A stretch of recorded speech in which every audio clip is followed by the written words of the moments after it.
besan, 1 cup of sugar, and 3 eggs, and 3/4 of a stick of butter, and some cardamom pods.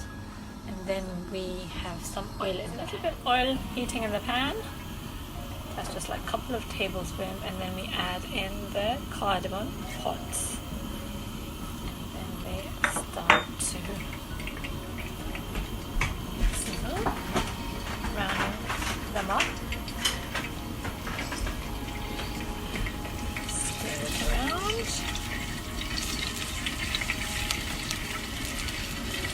Now we're going to add in 200 grams of butter. Give it a stir and let this melt through.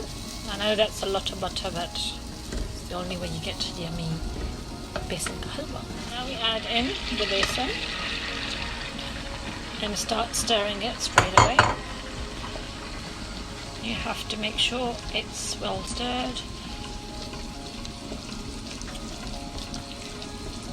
And you have to carry on stirring on medium heat until it becomes nice and brown.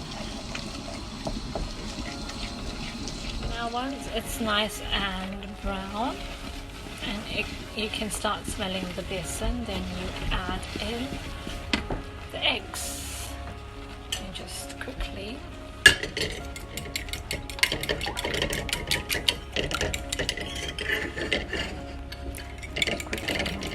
beat the eggs in.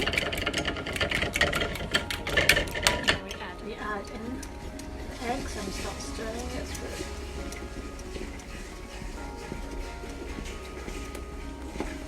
At the end we add in the sugar to the halwa and start stirring it again.